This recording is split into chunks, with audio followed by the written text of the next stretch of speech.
G'day everyone, welcome to another episode of Eco Convos with Dan. Hey, today we're actually meeting with Mandy from LuvaBerry. Now, LuvaBerry is a cool little business. It started off as a strawberry farm and have actually evolved a little bit over time. It's really, really exciting what's going on there, and they've got some really cool products. But the story behind why they do what they do and how they're doing it is really one that's quite inspiring. Anyway, look, I'm sure you're going to enjoy this episode. I look forward to talking to you soon. Thank you.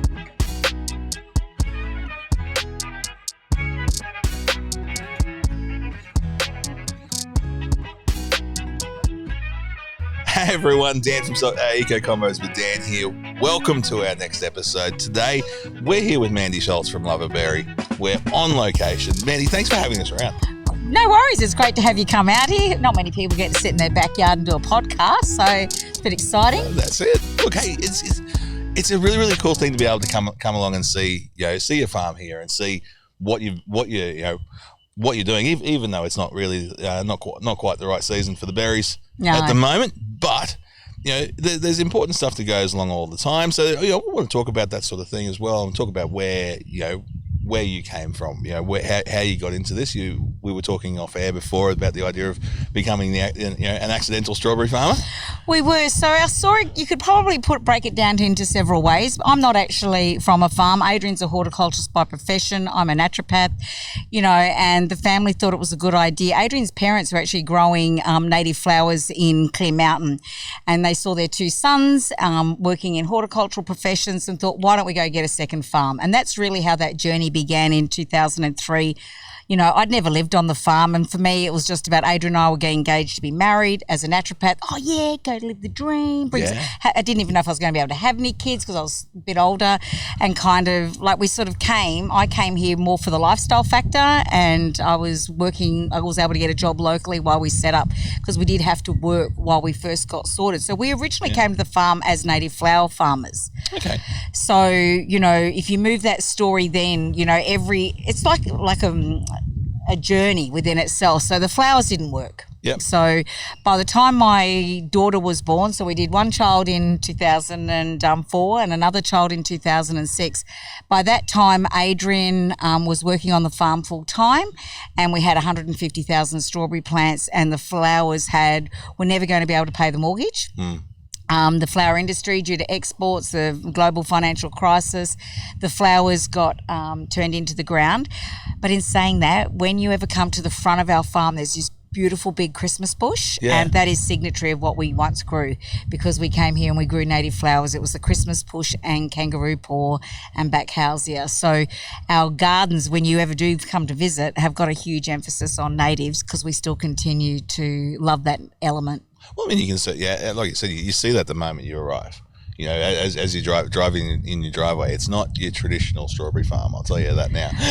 No, and look, we've been through that. So if we go back to, we could get easily distracted, because once I start talking about native, that's my new passion, because we grow finger limes. Yeah. And our business has evolved over the last 5 years. So I'm still very passionate about LuvaBerry and what we do, but there's this new dance starting to begin and stir, which is the Moreton Bay Finger Lime Company, and going into the native food space. And Fantastic. That just kind of goes, it's got the excitement about it all. But that's how these things work. If you're working in a thing you've got a passion for, you start off, it progresses, it evolves, it changes, because that's how we are as people. And I think if you get in, you start doing the same thing over and over again, and it keeps being the same thing, it becomes a production rather than a passion. Absolutely. And I think it was, because those early days when you're here and when you first go to a farm, I had 2 young kids. I was used to being busy and having things to do, and it was quite exciting in the early days, until the reality of what our life looked like. Strawberries is pretty intense. Adrian's working 80 hours a week. I got 2 young kids. We're in the pack house. We've got a pack house staff of 24. I got to tell you, I spent a large part of our early life running off to wear the mask of my naturopathic profession, because I found that enjoyable, and the whole farming thing was just, I don't know the word. I don't think I valued what we did. Yeah. So I like to hide under the ego of, well, that's okay, you stay here on the farm, I'm going off to be a naturopath and deal with clinic. Yeah. You know, that sort of thing. Going back to that comfort zone. Going back to the comfort zone.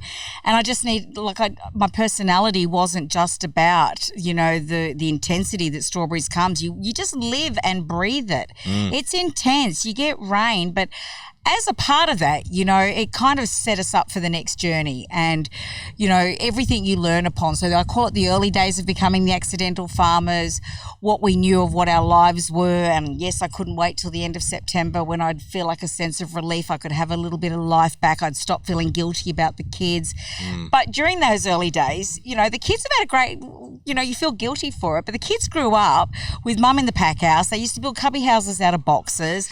You know, they got to meet people all over the world, and that has indirectly impacted my children now. Like my daughter's 16 and her dream is to be a Japanese translator and go to Japan for her gap year before wanting to go combine it. So that would not have happened had she not had all these beautiful Japanese people on the farm for the last 10 years that she made friends with. Yeah. Well, I mean, that mum guilt is absolutely real. You know, my wife talks about it a lot, and you know, she's a teacher, and even in that industry of teaching, you know, it's a female-dominated industry. She always got very much that idea of, oh, you should go home to your family. The idea of, you know, after school had finished, you should go home. You know, whereas as blokes, we don't get that.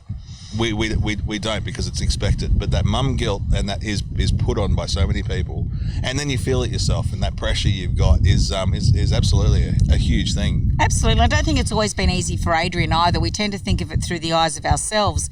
But here's a man who's getting up to start his day at 6 a.m.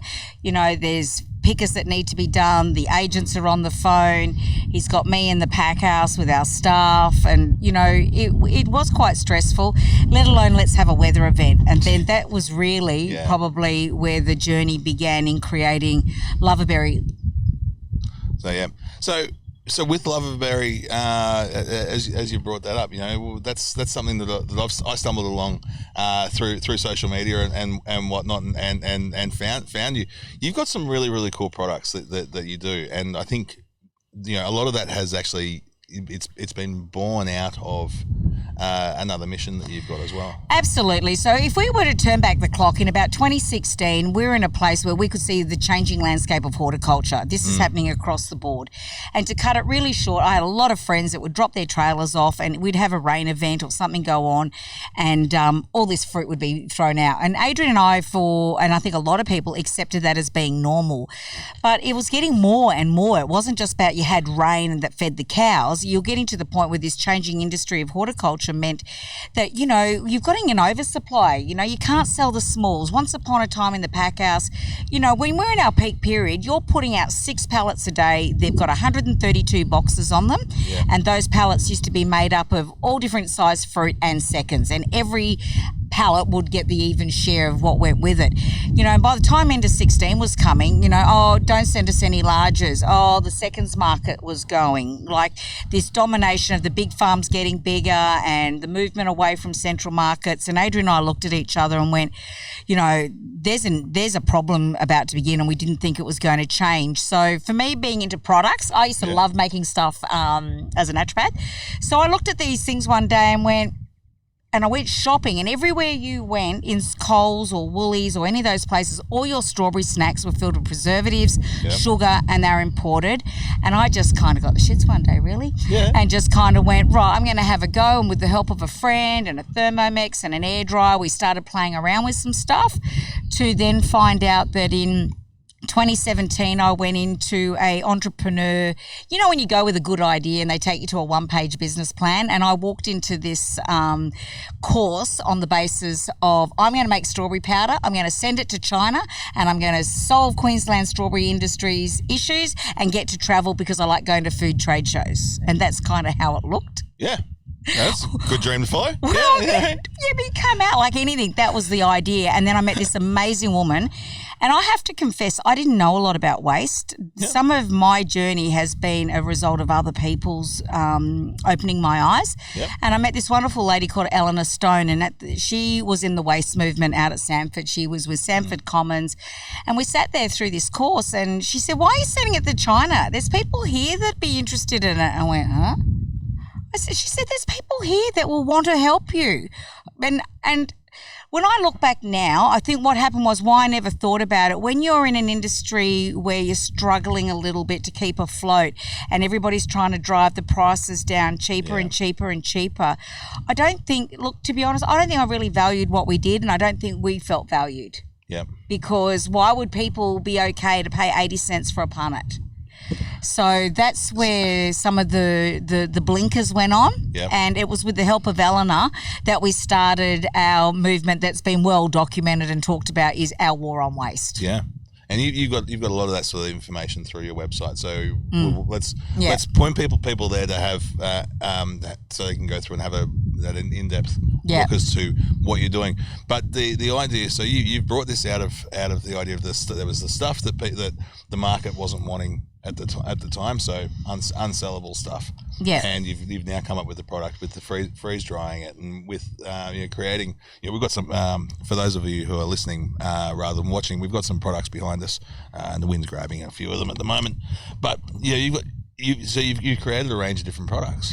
Yeah, absolutely. It started off with strawberry dust, and then as a part of being with the fans, I got selected to be in the Grow Coastal 2018 Food Accelerator program. Yep. And I'd done a lot of trial and error with the strawberry dust and the strawberry crunch and that sort of thing.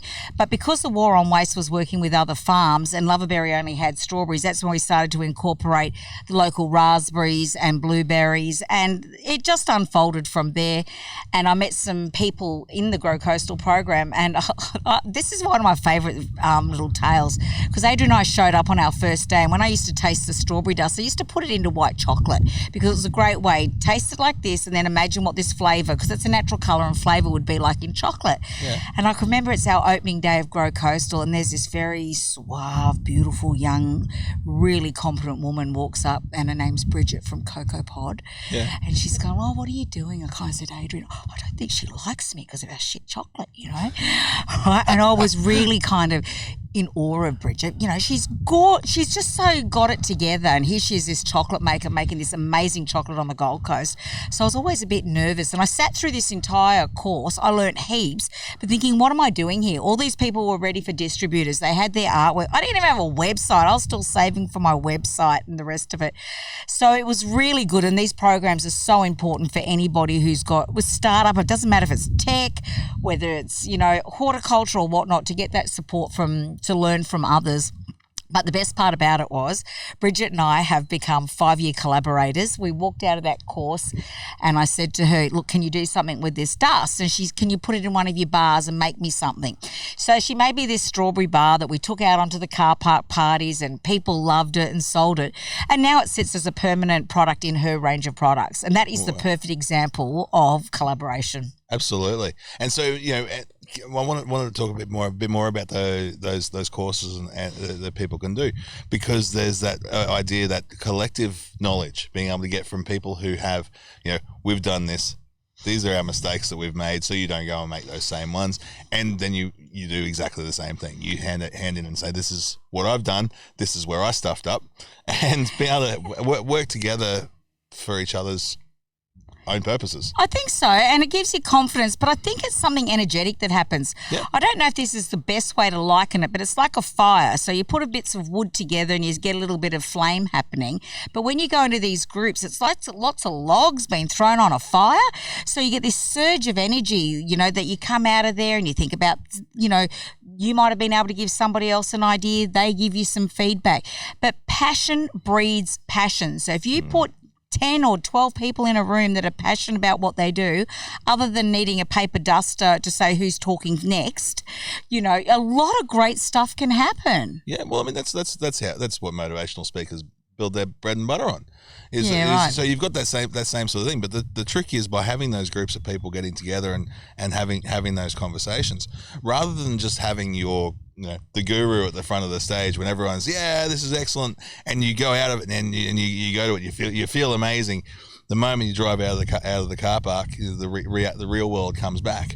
Whereas if you've got those people again around you, and you can continue to collaborate, you can continue to support each other, passion keeps on going. That fire keeps on going. Absolutely, and you make friends with them. So, I think that's one of the benefits of, I'm a big advocate of FAN in terms of, because if you need something, you can put it up there. But also, I came from Moreton Bay. I didn't know many other people. The Moreton Bay FAN membership is growing. But you make things with other people. So, like at the moment with our farm gate, we look after, like Karen from Little White Goats Cheese, who does freeze-dried cheese. She's my mate. So we sell her product here at Farmgate, and it's just coming together to build products, which is what I like to do. So the freeze-dried has been 5 years now, in terms of how long we've been working with getting that to somewhere. So as we were talking before, I'm really pleased. I don't believe in borrowing money to try and minimise risk. So we've just been saving and banking that the product is finally going into professional packaging. Yep. And that will come out ready for Christmas. And then we're getting on to... exciting. Yeah, it is exciting, and make some more products. And it's all, whenever we make anything, it's always about what something would have been discarded. Yeah. Wonderful. Yeah. Absolutely wonderful. And that's saving the planet one berry at a time. One berry, not very good. Actually, when you talk about how much has been saved, like our business over the 5 years has gone through a huge change of business model. The way we did business 5 years ago to the way we do business now. And one of the things that we've been able to do that by diversifying our crops and going into new things, when it comes to strawberries, we've been able to reduce our packaging. So like last year, we had a great relationship that we'd been nurturing with Food Connect. Yep. And for very little of our product that went to Food Connect went in punnets. Most of it went out in bulk boxes, or what we call the eco boxes, which is like a brown box, and we cover it so there's no food safety issues in transport, that sort of thing. Yep. So we're pretty proud that we've been able to not only reduce our food waste, our own farm's waste, that has come from growing less plants, but now we're up to reducing packaging. And I think the one thing that's really important, and watch this space as an industry, there is about to be released, I think it's got about a 2-year timeline on it, a berry punnet that will be able to be commercialised, that will actually dissolve in home compost, in council dumps, and in the ocean. Fantastic. Yeah. That's brilliant. Yeah. Yep.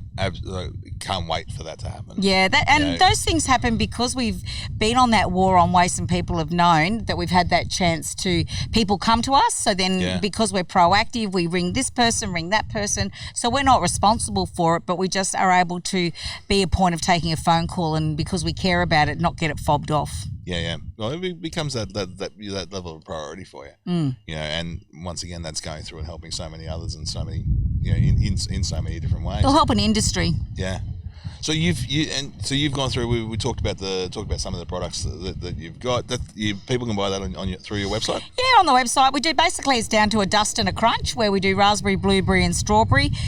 They're all natural colours and flavours, so it really sits with my naturopathic perspectives. Yeah. And it's nice to get it to that point. People are using it. It's being shared, and it ticks over by itself. Yep. And now we've kind of, as a farm, we've been growing. A lot of people don't know this, but we're actually one of the largest growers of herbs in Moreton Bay. I was about to get into that, because you're diversifying. You've gone, like you said, you're gone back to, you started today going back into the natives with the finger limes.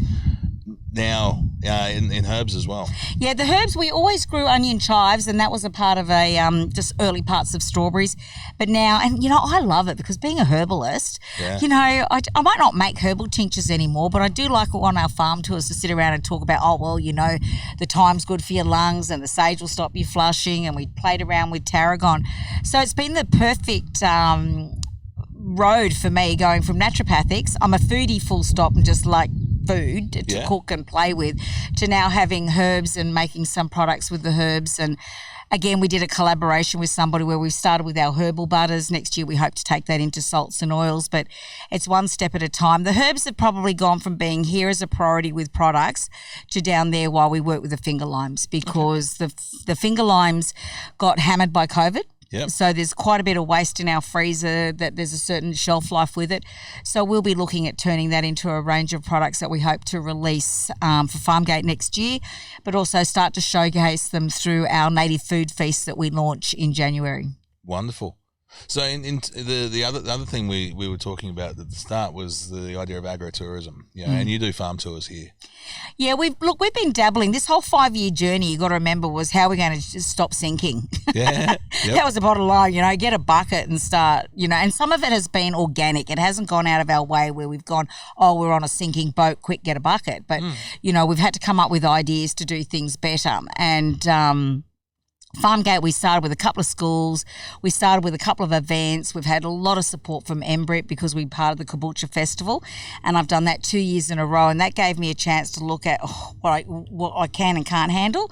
And then last year we opened out under a tarp, as you would call it, like a gazebo, and it was Farmgate online, and you can come and order, local produce, pick it up or pick your own, that sort of thing. Whereas this year we launched ourselves with a container, farm tours on a Saturday and Sunday, just during strawberries. During that time, we did Panda's Playtime, where we come play with your kids while you go on a farm tour, and now Is that named after your dog? Yeah, that's fantastic. When your kids get older than teenagers, you kind of the dog steps up a bit, and she's name is Panda for pandemic. Because we got her during the first lockdown. She was meant to be for the kids, but that didn't happen. She's mine. Well, she was the first one to come and say good day to us when we turned up today. If anyone had ever told me when we were first thinking about what you need to do, because, sometimes to go into, let's say I want to open the farm, you need everything perfect. And I did. I thought, I better save up for this or save up for that. If anyone had told me that putting a gazebo up, just being yourself, opening people to your heart and opening your farm, and a bits of dog would keep people happy with some secondhand Tonka toys, I would not have believed you. Yeah. I don't believe you need a playground. I don't believe you need everything to be perfect and groomed. We are lucky that we have beautiful gardens, but people come to the farm and what they say is they just get to have a real experience. They are actually, like we are now, in my backyard. Yeah. I think interestingly enough, this is going back to, again, what we were talking about before, was the idea of social media. The idea of perfection and hunting for perfection it becomes really false. What we see on our phone when we're flicking through Instagram and things like that is the perfect lives of broken people. And that's, I think you're 100% right when you're looking at the when we go out and say, well, it needs to be perfect, it needs to be this, it needs to be that. No, what you need to do is just start. Absolutely. You do just need to start. And I think social media has two edges to it. Like you said, there's the side that can put pressure onto a lot of kids. There's a lot of time wasting that goes with it. But had it not been for social media, we would not have been able to have shared our story. Yeah. So as long as you remain authentic in that story, like I was a Facebook mum. Who didn't in those, let's turn back the clock 5 years ago. My soul got a blue ribbon, or, here we are on holidays and that sort of thing.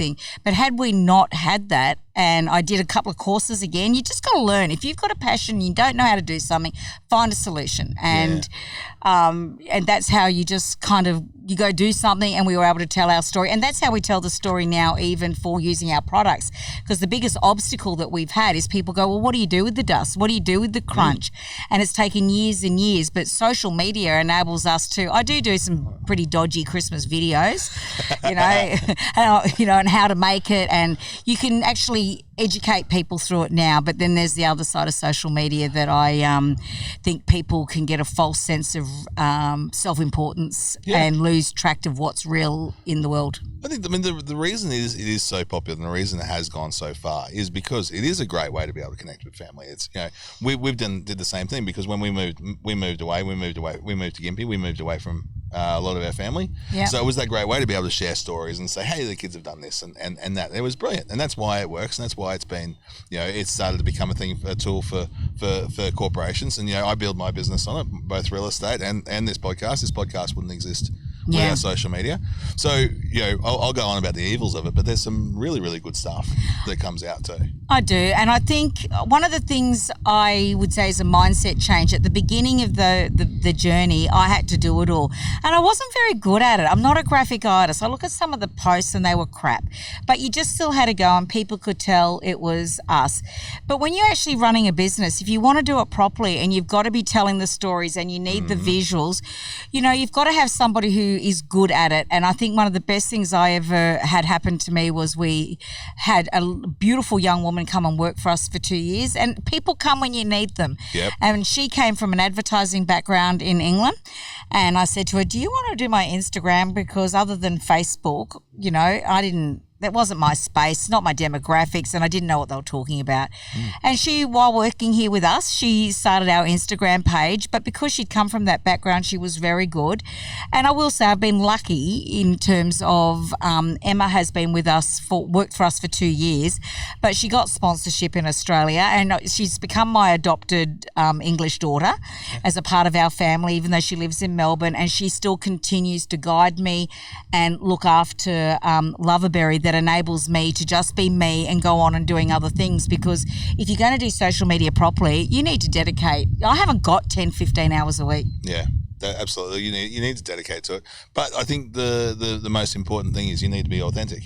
You need to be you, because that way you can keep doing it over and over again. Yeah, well, I think if anyone sees our dodgy videos, they'll know we're pretty authentic, because we do them at any time. But my daughter's the one now who had some fun this year making some of the videos with Adrian. And if anyone saw them over here, he's not the most comfortable on camera. He might be good on the ABC telling the Queensland Strawberry Growers President stories, but when you have to say, come to my farm, he looks like a stiff old scarecrow.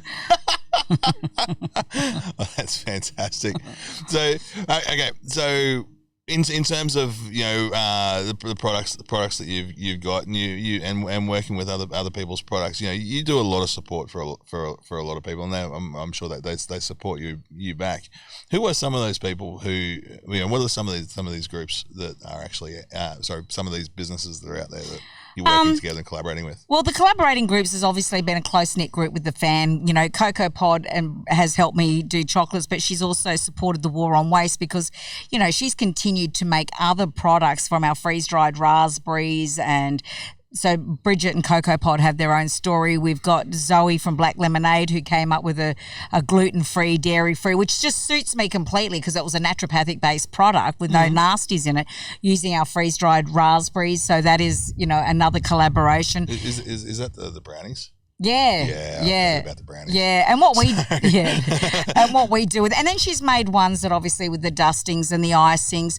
Look, we've got a lot of different things going on, but our space right now is moving into finding those solutions. Here she is. Hey, Panda. For those of us who are just listening, Panda's just rocked up. Yeah, young Panda. She's gorgeous. You'll have to check out the YouTube video to see her. So then we have another set of products coming. So we did a jams. So what happened was Stone and Lee, Roseanne was buying our strawberries. She's actually probably bought the first bag of strawberry powder years ago. So she's developed a range of strawberry-based jams for us. So there's like strawberries and finger lime, strawberry and vanilla, strawberry and lavender, strawberry and passion fruit. So we sell them for her. And it's a collaboration. We give her the strawberries. Her business is engaged to do that. We don't need a kitchen. She does our butters for us. I met her yesterday. We dropped some more herbs off because the car park parties are selling. She'll make them. And now we're starting to go into another range of products in particular that you'll have to wait till next year. The butters, because we have the main ones are the thyme and sage. It's a beautiful, and chives, because we have thyme and sage all year round. Yep. Whereas the thyme, the chives that we grow, the chives and garlics, is just around seasonally. And then next year we will hope to move forward. We did with this year, another lady made some strawberry sorbet for us, and it was great because it had no rubbish in it. So the strawberry sorbet was available at the farm gate. So most of our products, you either buy them when you're here and visiting. We've got the online range of products, which is more to do with the freeze-dried products and the chocolates. And then now that strawberries is over, we're looking at extending what that farm gate experience looks like. But I start, like anything we do, we just start slowly. So I did one event with my friends to see what it looked like, and we did in conjunction with UQ, a bush food feast. And now we're going for gold. It hasn't gone for sale yet, but it will be, where we're doing a bush food feast on the 22nd of January, is as a part of our contribution to recognising the Indigenous contribution, and doing a native food feast as a part of that Australia Day week for the first. Fantastic. So, I mean, so can you go into that a little bit more about what's actually involved? Okay, so what will happen is it's meant to be about having some fun, and it's only for about 30 people. We'll do 3 tables of 10. It gets done in this space, but we have this tree lights up at night. Yeah. So full of fairy lights, and it's all about basically come at 5 o'clock. We're going to do, included in the ticket price is a couple of native cocktails. So during our trial, we did the Osmopolitan.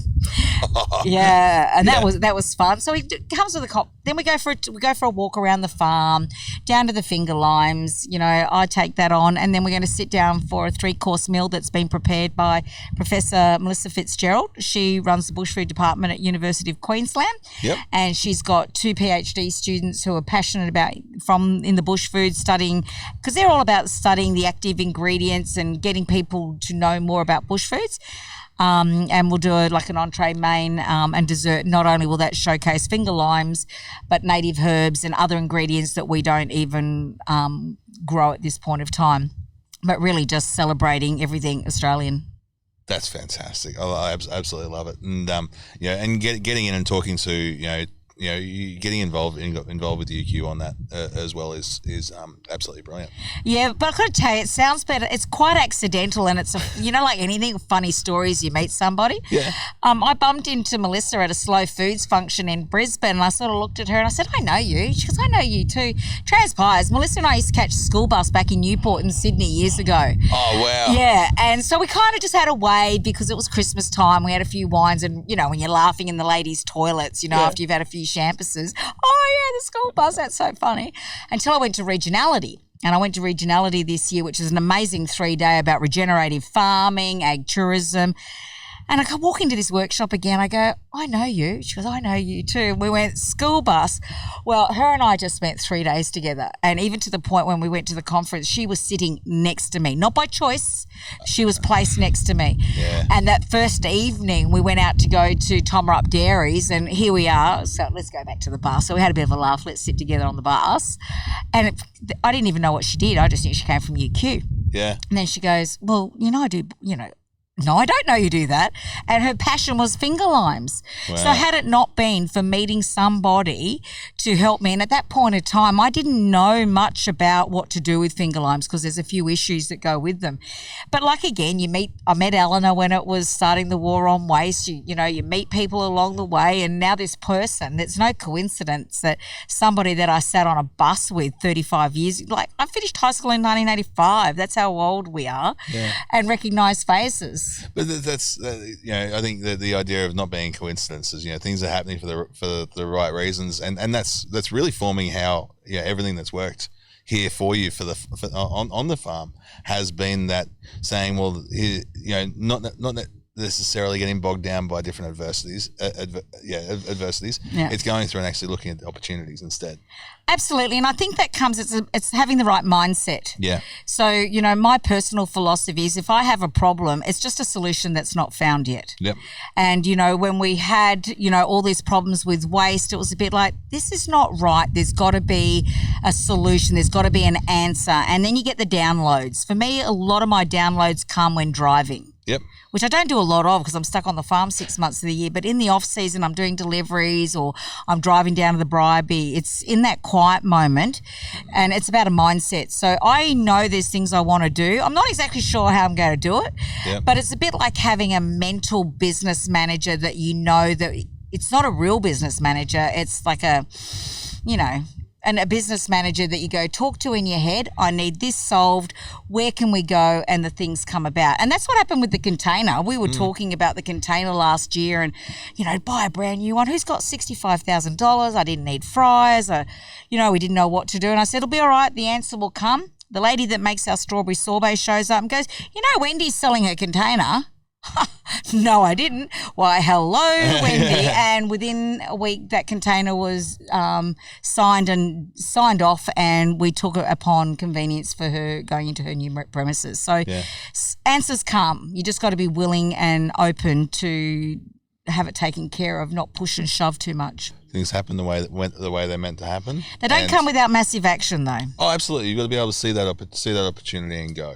Yeah. Yeah, but that's absolutely fantastic. Well, look, Mandy, I've loved having this chat. That's awesome, man. You know, you've got just such a beautiful energy, and it's really, really great to be a part of and be close to.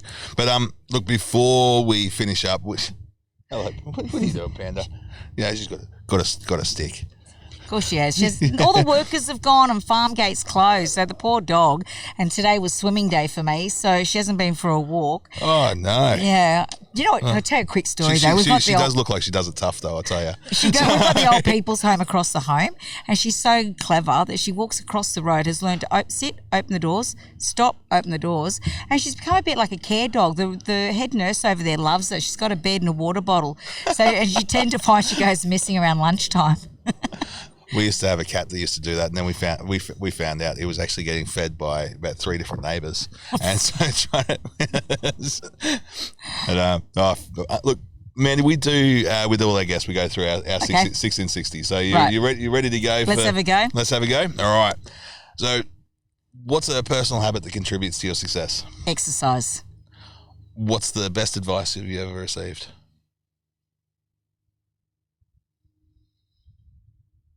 Silence is golden.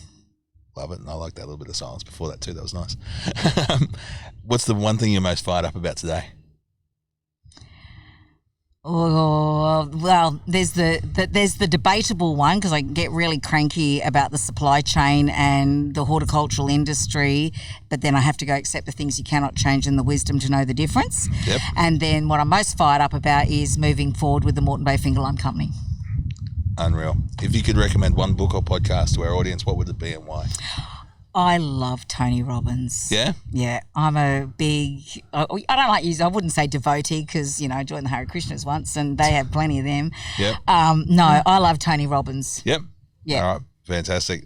So what sort of personal goals are you hoping to achieve over the next 12 months? Only 12 months. Yeah, just okay. My next 12 months is to have a set of carbonated beverages ready for Farmgate opening next year. Yeah. To have acquired an ice cream machine, and to have improved our outdoor premises to provide more shade for picnics and launch Panda's birthday parties. So that's 12 months. Yeah, we start strawberries in July. We'll be right. Don't muck around, do you? No. All right, cool. Now, look, we're up to the mystery question. If you could eliminate one thing from existence, what would it be and why? Fear. Awesome answer. Yeah. Okay. Look, conversation done. Yeah. You've just yeah nailed everything. That's brilliant. Fear underpins everybody's unhappiness or bad choices. It feeds greed, it feeds anger, it feeds unnecessary, and I think it feeds, even to a certain extent, world hatred and all the shit we got going on. Yeah. Ta-da. Perfect. That's absolutely perfect. Look, Mandy, once again, thank you so much for coming on today and letting us come and showing us around here at LuvaBerry. It's just been a brilliant conversation. Yeah, it's been good fun. Thanks for coming. No, look, absolute pleasure. Before we go, is there anything that we haven't touched on that you wanted to bring up, or any words of wisdom that we haven't? There's been so many. You're gonna have to go through the notes and actually check out this sort of stuff. There's been some great quotes out of this. I think for anybody listening, if I was going to want anything heard, is if you're having a good day or a bad day, it doesn't really matter. It's just one day. Unreal. Yeah.